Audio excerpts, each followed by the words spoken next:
প্রস্রাব ইনফেকশন খুবই কমন একটি সমস্যা, আর এই সমস্যায় ভোগেননি এমন মহিলা বা বয়স্ক পুরুষ পাওয়া কঠিন। তো এক্ষেত্রে দেখা যায় মহিলাদের বেশি হয়। কেন বেশি হয়? যেহেতু প্রস্রাবের রাস্তা মহিলাদের ক্ষেত্রে ছোট বা short, about 4 centimetre, in case of male এটা হচ্ছে 20 সেন্টিমিটার।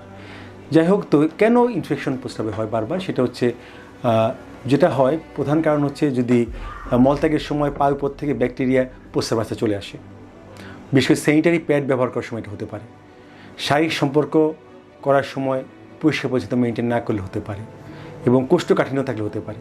যাদের ডায়াবেটিস, ক্যান্সার ওষুধ যারা খান, স্টেরয়েড যারা খান, তাদের কিন্তু হতে পারে। আর অনেকক্ষণ প্রস্রাব আটকে রাখা এবং যাতে ব্যাকটেরিয়া গ্রো করে, তখন কিন্তু প্রস্রাব ইনফেকশন হয়। মূত্রথলিতে ক্যাথেটার যদি করা থাকে, মূত্রথলিতে ক্যাথেটার করা থাকলে কিন্তু প্রস্রাব ইনফেকশন হতে পারে। যাদের প্রোস্টেট গ্ল্যান্ড বড় আছে, নিউরোজেনিক ব্লাডার, স্পাইনাল কর্ডে কোনো সমস্যা আছে, ইনজুরি আছে, বা প্যারাপ্লেজিয়া আছে, বা যদি স্ট্রোকের পেশেন্ট হয়, গর্ভবতী অবস্থায় কিন্তু ইনফেকশন বেশি হয়। টাইট জামা কাপড় পরে বা ঘাম যাদের বেশি হয়, তাদের কিন্তু ইনফেকশন বেশি হয়। যাদের পানি পান কম করেন, তাদের ক্ষেত্রে কিন্তু এটা হতে পারে। এক্ষেত্রে আমরা প্রথম কথা হচ্ছে আমরা কীভাবে প্রতিরোধ করব। পরিমিত পরিমাণ পানি পান করতে হবে। দেখা যায় যে 2.5 থেকে 3 লিটার পানি পান করতে হবে, এবং মূত্রত্যাগের পরে অবশ্যই পানীয় টয়লেটের সতর্কতার সাথে ব্যবহার করতে হবে, যাতে প্রস্রাব থেকে এটা সামনে না আসে।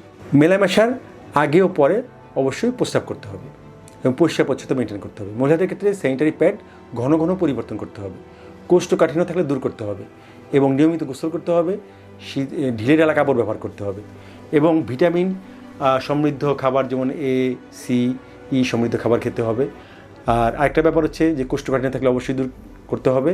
আর অনেক সময় দেখা যায় যে আমরা রুগী আসলে অ্যান্টিবায়োটিক দিতে, কিন্তু সেটা কিন্তু মোটেও উচিত না। আগে আসলে আমরা তাকে ইভ্যালুয়েশন করব, তার সিমটম দেখব। যেমন আমরা আসলে প্রস্রাব ইনফেকশন যদি বলি, সেক্ষেত্রে যদি শুধুমাত্র মূত্রথলিতে ইনফেকশন হয়, সেটা সিস্টাইটিস। যদি সেটা উপরের দিকে উঠে যায়, যদি আরও উপরের দিকে উঠে যায়, যেমন কারো যদি কিডনিকে ইনফেক্ট হয়, তার পাইলোনেফ্রাইটিস হতে পারে। এক্ষেত্রে কিন্তু সেটা অনেক কাঁপুনিতে জ্বর আসতে পারে, সেটা কিন্তু সিভিয়ার। এবং যদি চিকিৎসা না করা, সেক্ষেত্রে কিন্তু ইউরোসেপসিস এবং পায়োনেফ্রোসিস, সেপ্টিসেমিয়া এবং প্রস্রাবের রাস্তা কিন্তু সরু হয়ে যেতে পারে। কাজেই প্রস্রাব ইনফেকশন হলে অবশ্যই গুরুত্ব দিয়ে দেখতে হবে। ইউরিন কালচার সেন্সিটিভিটি করতে হবে। আলট্রাসোনোগ্রাম করে আমরা দেখব তার প্রস্রাব জমা থাকে কি না, এবং রক্তে সুগারের পরিমাণ দেখব, সিবিসি দেখব, সিরাম ক্রিয়েটিনিন দেখব, এবং সিটি স্ক্যান, এমআরআই অনেক সময় লাগে। এবং আমরা এক্ষেত্রে যদি ইউরিন কালচার সেন্সিটিভিটি গ্রোথ পাই, তাহলে সেক্ষেত্রে আমরা সেন্সিটিভিটি দেখে তাকে আমরা পরিমিত মাত্রায় এবং পরিমিত সময়, যে কদিন কমপক্ষে খেতে হবে, 10 বা 14 দিন সাধারণত আমরা দেই। এবং যদি সেন্সিটিভিটি যেটা, যে রোগীর যে ডোজ হবে এবং যেটা সেন্সিটিভ, ফিরিয়ে দিতে হবে। এবং পরিমিত পানি পান করা। বারবার ইনফেকশন হলে অনেক সময় দীর্ঘমেয়াদী অ্যান্টিবায়োটিকও লাগতে পারে, বিশেষ যারা ডায়াবেটিক পেশেন্ট। অনেক সময় কারণ থাকে, যেমন কারো প্রোস্টেটিক হাইপারপ্লাসিয়া আছে, বা নিউরোজেনিক ব্লাডার আছে, বা তার ট্রমা হিস্ট্রি আছে, বা ক্যান্সার পেশেন্ট আছে।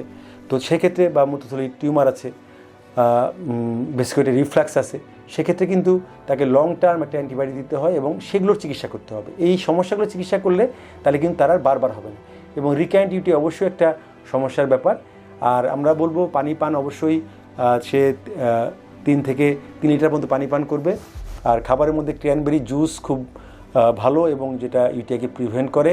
ব্রোকলি, তারপরে হচ্ছে দারুচিনি, পেঁপে, টক দই খুবই ভালো।